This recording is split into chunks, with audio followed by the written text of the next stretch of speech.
So I want to share 5 primary things with you. I call them the 5 extraordinaries. Number 1, I'm a pretty simple guy. These are very simple ideas. Number 1, today, here, now, make a commitment to yourself to be an extraordinary leader. To be an extraordinary leader. And I have a philosophy, and it's not new, but everyone's a leader. If you have a pulse, if you consume oxygen, you can show leadership behavior. Everyone in this room, I believe to you, one of my clients is one of Asia's fastest growing IT companies called Satyam Computer. 0 to $1 billion in under 10 years. I know where you guys are going as an organization. And I had the pleasure of sitting down and having dinner with Chairman Raju, who founded the company. And I said, what's your competitive advantage? You want to hear what he said? He said, I believe our competitive advantage is growing leaders throughout the organization faster than the competition. So what I'm suggesting to you is everyone in this room needs to LWT, lead without title.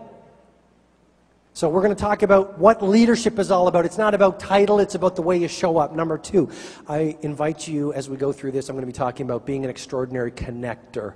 Business begins and ends with people. It's all about relationships. Number 2.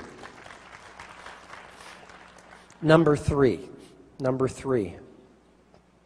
be an extraordinary performer. Have a bias towards action. Get stuff done. Don't just talk about it, do it. Run towards your fears. Take risks. Raise your bar every day, bit by bit, step by step by step by step. It's amazing how far you can get 6 months from now. Number 3.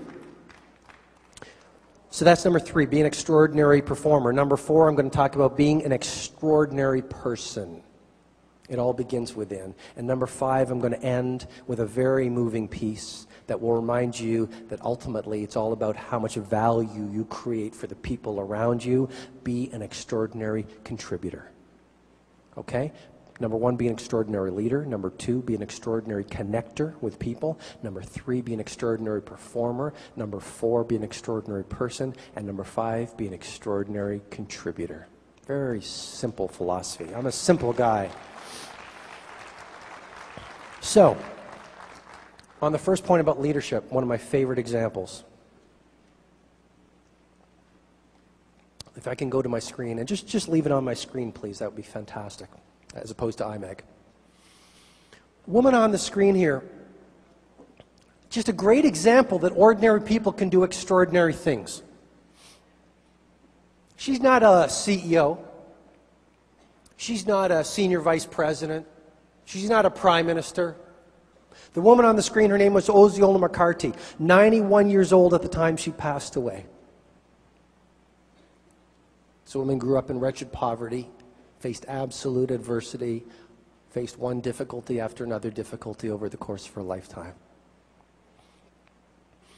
First 87 years of her life, she never left her home except to walk up the street to buy grocery and to visit her church. She never learned how to drive. She never got married. Although when she was 87, she did say to her best friend that I'm still looking for a good man.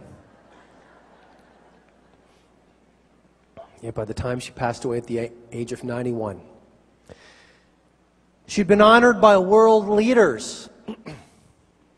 She'd met with prime ministers and presidents. She'd even received an honorary doctorate from Harvard University. So who was this woman, and why did she receive such acclaim? Ladies and gentlemen, here's her story. Ever since she was a young woman, she would take the nickels and the dimes and the quarters that she would make washing other people's dirty laundry, and she'd go down to her local bank and make daily, seemingly insignificant contributions.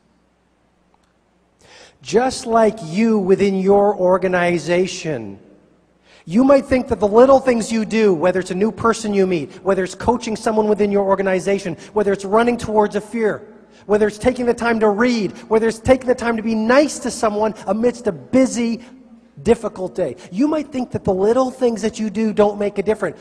I respectfully suggest to you that it's the little things that are the big things. I respectfully suggest to you That a great life is nothing more than a series of well-lived days strung together like a necklace of pearls. And as you live your days, so you craft your life.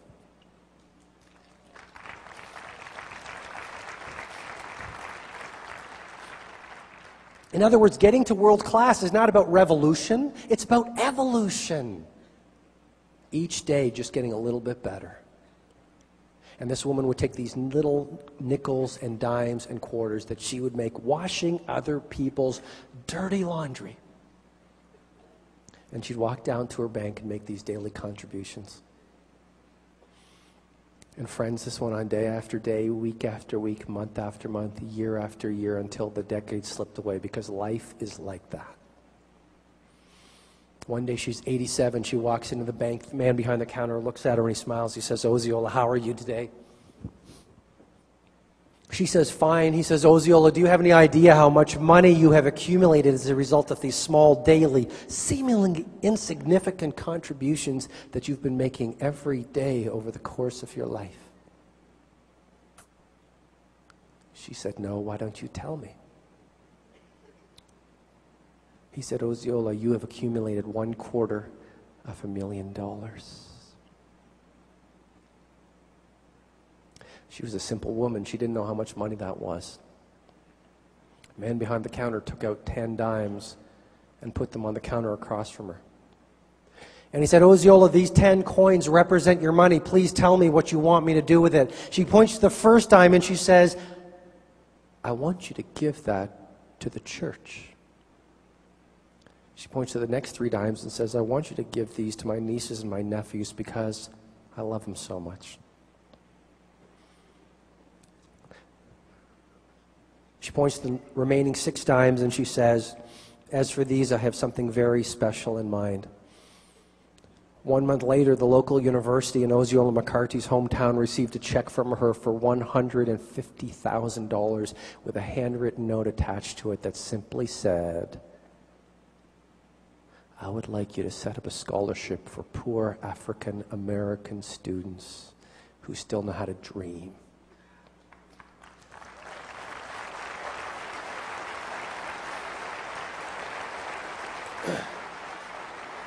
And that act of humanity in a world that's forgotten about humanity and the fundamentals of success, leadership, and greatness touched people around the world. A reporter tracked down Osceola and said, "Well, that's fantastic. What's your dream?" And she said, "My dream is this. I so dearly wish that before I die, I could see the first recipient of my scholarship walk across the graduation stage. But I know because of my age, that's probably not going to happen."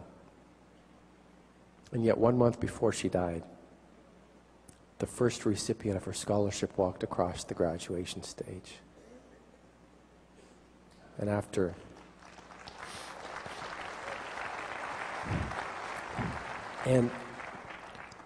she died, a reporter tracked down the student and said, "Did you hear the news? Osceola has passed away. Your benefactor has gone. Do you have any comment?" And the student said, "Yes, I have a comment." The student said, "Heaven couldn't have gotten a better angel.